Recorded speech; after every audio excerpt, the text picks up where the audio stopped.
بسم الله الرحمن الرحيم. الحمد لله رب العالمين، والصلاة والسلام على أشرف المرسلين سيدنا محمد صلى الله عليه وسلم وعلى آله وأصحابه وأمته أجمعين إلى يوم الدين. السلام عليكم ورحمة الله.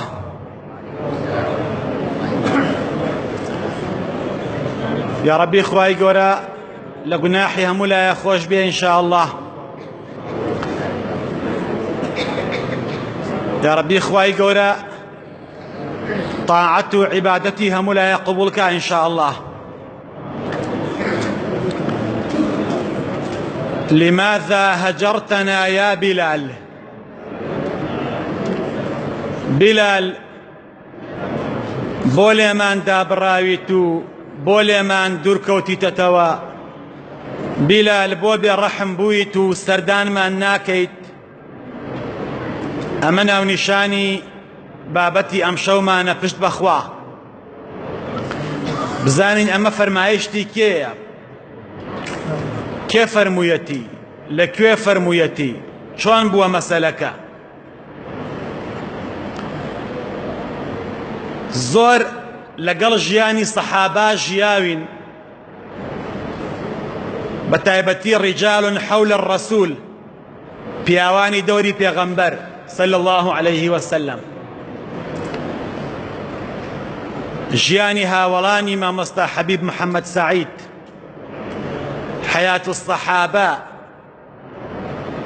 چندين كتاب درباري جياني هاولاني بيغمبر صلى الله عليه وسلم. هر کەسێک بڕواتە خزمەتی ژیانیان شتێکی عەجایبی بۆ دەرەکەوێت، شتێکی سەرسوڕهێنەر. کاتێ ئینسان تێکەڵاویانە بێت ژیانی هەرێکێکیان ئەخوێنێتەوە ئەڵێ نزیکترین کەس لە پێغەمبەرەوە صلى الله عليه وسلم ئەبوو بەکری صدیقە، ئەوی کە ئەڵێنا عومەری کوڕی خەتابە، ئەوی کە ئەڵێنا ئەبوو هورەیرەیە، ئەوی کە ئەڵێنا ئەنەسی کوڕی مالیکە کە 10 ساڵی کۆتایی تەمەنی پێغەمبەر صلى الله عليه وسلم خزمەتی پێغەمبەری کردووە صلى الله عليه وسلم. هەر یەکێک لەمانە بڵێ ڕاست دەکات، بڵێ نزیکترین کەسی پێغەمبەر بوون صلى الله عليه وسلم. بەڵام ئەوەی کە زۆر نزیکی پێغەمبەر بووە صلى الله عليه وسلم، ئەوەی کە دائیمە بە دڵ و بەجەستە لەگەڵ پێغەمبەرا بووە صلى الله عليه وسلم. داعی السماء صباح السماء، بانکەری ئاسمانی، ئەوەی کە بانگی ئەدا کێ بوو؟ بلال حەبەشی، بلالی کوڕی ڕەباح. ئەگە سەرنج بیت ئەم پیاوە نزیکترین کەس بووە لە پێغەمبەرەوە صلى الله عليه وسلم. پەیوەندی ئەو لەگەڵ پێغەمبەرە صلى الله عليه وسلم پەیوەندیەک بووە ڕۆحی بووە، ڕۆحی لە عالەمی ئەڕواحە ڕۆحی پێغەمبەر صلى الله عليه وسلم لەگەڵ ڕۆحی بلالە تێکەڵاو بۆ یەکتریان خۆشویستووە. ئەگەر باسی بلال بکەین باوەڕ فەرمون مسڵمانان ئەم شەو کە حەوتی ڕەمەزانە هەتا وەکو 30هەم ڕۆژی ڕەمەزان باسی بکەین ژیانەکەی تەواو نابێت. ئەوەندە ژیانەکەی زۆرە و بەسەرهات و مۆقفی عەجایبی هەیە. تەمەنی بلال 33 ساڵ بوو پێغەمبەر صلى الله عليه وسلم وحی بۆ هات. نێوان بلال و ئەبوو بەکری صدیق 5 ساڵ لە ئەبوو بەکر بچووک بووە، 7 ساڵ لە عومەر بچووک بووە، لە جومەح لەدایک بووە کە منطقەیەکی حەبەشیە ئێستا پێی ئەڵێن ئەثیوبیا بەڵام لە مەککە گەورە بووە و کۆیلە بووە لە مەککە. سەرنجی عەماری کوڕی یاسر بووە، سەرنجی عەماری کوڕی یاسر بەنجوان. ئەڵێ بیرم دێ عەماری کوڕی یاسر ئەفەرمێ چی؟ ئەفەرمێ بیرم دێ رأيت الإسلام 7 أعباد أبو بكر وأنا وخديجة وعلي. بیرم دێ ئیسلام هەمووی ئەم کەسانە بوون، 7 عەبد ئەبوو بەکر و عەلی و خەدیجە و من. عەمار ئەڵێ هەمووی ئیسلام ئەمەنە بوو، لەمە زیاتر تێپەڕی ناکرد. یەکێ لەو 7 عەبدە و بەندانە کێ بوو؟ بیلالی حەبەشی بوو، عەبد و کۆیلەی ئومەیەی کوڕی خەلەف بوو. کۆیلەی کێ بوو؟ ئومەیەی کوڕی خەلەف، دوژمنی خوا، ئەوەی لە بەدرا بیلال کوشتی. کاتێکە پێغەمبەر صلی الله عليه وسلم ئیسلامی هێنا، قورئان دابەزی، بەرنامەی خوای پروەردگار هات بۆ مرۆڤایەتی و ڕزگاربوونی مرۆڤایەتی. بیلال مسلمان بوو، دائمە ملازمی پێغەمبەر بوو صلی الله عليه وسلم، دائمە دڵی بە پێغەمبەرە کرایەوە صلی الله عليه وسلم. ناچ بە تەفاسیلەوە چەندێ لە پێناوی ئیسلامە عەزاب درا، بەسەر بەردی گەرمەوە ڕایانە کێشا و بەردی گەورەیانە خستە سەر سکی و ئەحەدون ئەحەدی ئەوت. باسی ئەوە ناکەم، باسی ئەوە ئەکەم لماذا هەجەرتەنا یا بیلال؟ ئەی بیلال بۆچی بێڕەحم بووی، بۆچی لێمان ناپرسیت؟ باسی ئەوە ئەکەم. بەڕێزەکانم، قەبیلەیەک هەبوو ناوی قەبیلەی بەنی بوکەیر بوو، کۆمەڵێکیان هاتنە خزمەتی پێغەمبەر صلی الله عليه وسلم. جوان دڵی بەرێ، جوان بزانە چی ئەڵێم، جوان بۆ ماڵەوەی باسکە، جوان بڵاو ئەبێتەوە لە هەموو دنیادا ئەم وتارە ئێستا، جوان گوێی بۆ بگرە. بەنی بوکەیر هاتنە خزمەتی پێغەمبەر صلی الله عليه وسلم، وتیانەی پێغەمبەری خوا زەوج ئیبنەتەنا لفلان، کچێکمان هەیە زۆر نازدارە، بیە بەشوو بە فڵانی کوڕی فڵان. خۆیان هاتن بە پێغەمبەریان وت صلی الله عليه وسلم قەبیلەی بەنی بوکەیر. پێغەمبەر صلی الله عليه وسلم سەرێکی بەرز کردەوە و فەرمووی ئەینە ئەنتم من بیلال؟ ئەی بۆ نایدەن بە بیلال؟ ئەوانیش زۆر بێتاقەت بوون، بیلال تا دوێنێ کۆیلە بووە و ڕەشپێست و غەریبە و ئەوانیش قەبیلەدار و ناودار و تایفەدار و ئافرەتی نازدار و قسەکەی پێغەمبەریان صلی الله عليه وسلم بەلاوە زۆر قیران بوو. هەڵستان ڕۆیشتن، ڕۆژی دووەم هاتنەوە دووبارە وتیانەی پێغەمبەری خوا صلی الله عليه وسلم کچەکەی ئێمە حەز ناکەین هەموو کەسێ داواکاری بێت، زەوج ئیبنەتەنا لفلان، خۆت وەلی ئەمری بە، خۆت وەکیلمان بە، مارەی کرد لە فڵانی کوڕی فڵان. پێغەمبەر صلی الله عليه وسلم فەرمووی ئەینە ئەنتم من بیلال؟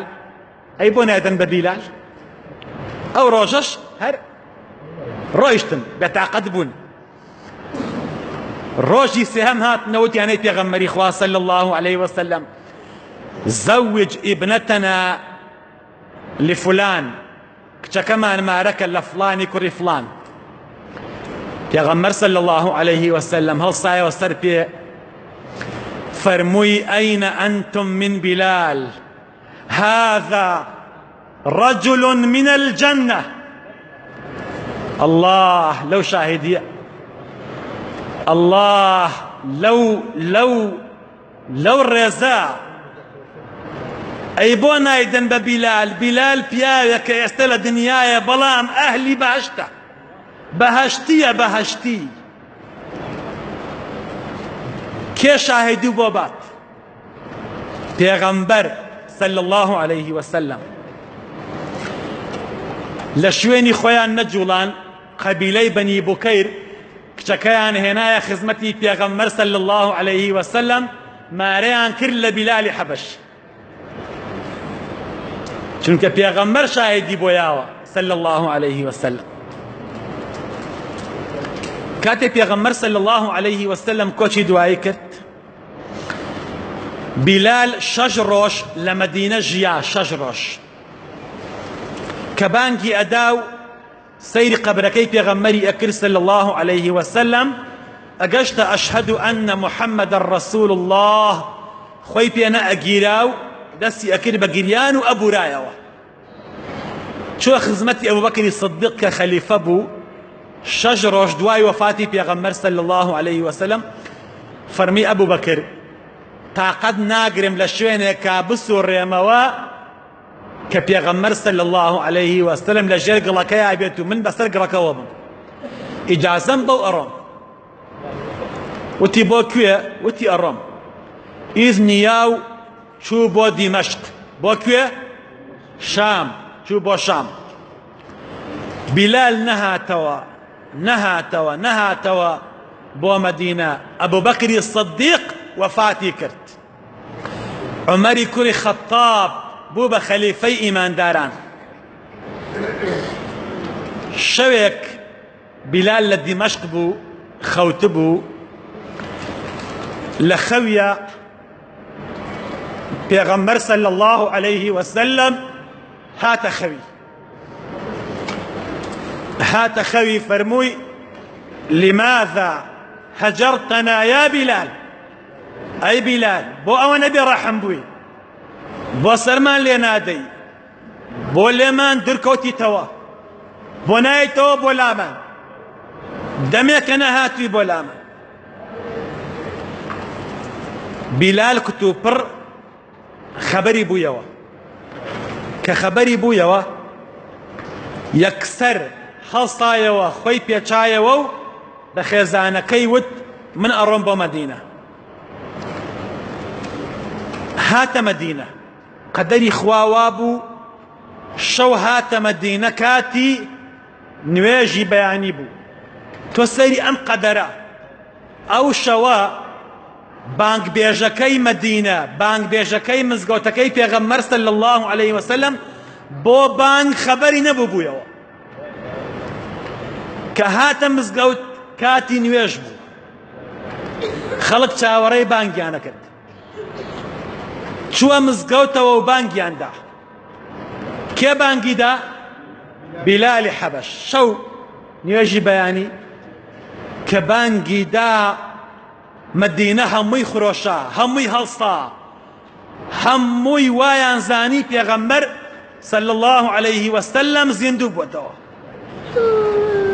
زاناکان ئەفەرموون سوێند بەخوا ئەو ڕۆژە خەڵکی چۆن ئەگریان بۆ وەفاتی پێغەمبەر صلی الله عليه وسلم ئەو ڕۆژەش کە بیلال بانگیدا ئاوا وایان زانی ئێستا پێغەمبەر وەفاتی کردووە صلی الله عليه وسلم هەمووی خەڵکی مەدینە خرۆشا هاتن بە خێراتنەوەیان کرد و عومەر باوەشی پیا کرد و تەکلیفێکی زۆری لێ کرد کە لە مەدینە بمێنێتەوە فەرمینەوە والله من ناتوانم لێرە بژیم بەڵام لەسەر داوای پێغەمبەر صلی الله عليه وسلم هاتوومەتەوە کە داوای لێ کردووم لماذا هەجەرتەنا یا بلال ئەلا تەزورنا یا بلال ئەوە سەرمان لێ نادەی چوو زیارەتی مەرقەدی پیرۆزی پێغەمبەری کرد صلی الله عليه وسلم چەند شەوێک لەوێ مایەوە و ڕۆیشتەوە بۆ دیمەشق پەیوەندی ڕۆحی بیلال لەگەڵ پێغەمبەرا صلی الله عليه وسلم باس ناکرێ بەڵام من لە کۆتاییدا یەک شت ئەڵێم ئەویش ئەوەیە ئێوە ئەوەتان زانیوە بیلالی کوڕی ڕەباح بیلالی حەبەشی مناڵی نەبووە ئەوەتان زانیوە ئەفەری بەجێ نەهێڵاوە ئەبوو بەکر مناڵی لە دوای خۆی بەجێ هێڵاوە عومەر عەلی عوسمان هەموو سەحابە بەڵام بیلالی حەبەشی مناڵی نەبووە ئەفەری نەبووە لە دوای خۆی هیچ ئەفەرێکی وەکو نەوە نەبووە نە کوڕ نە کچ نە کوڕەزا نە کچەزا ئەی چی لە دوای خۆی بەجێ هێڵاوە ئەو بانگە ئەو بانگە ئەو بانگە گەورەترین هونەر بانگ هونەرە مسلمانەکان هونەر لە ئیسلامەوەیە هەتا ڕۆژی قیامەت خەڵکی بانگ بە چەندێ خەیری دەست دەکەوێ ئەوەندە خێر بۆ بیلالی کوڕی ڕەباح ئەڕوات، ئەوەندەی خێر دەست دەکەوێت.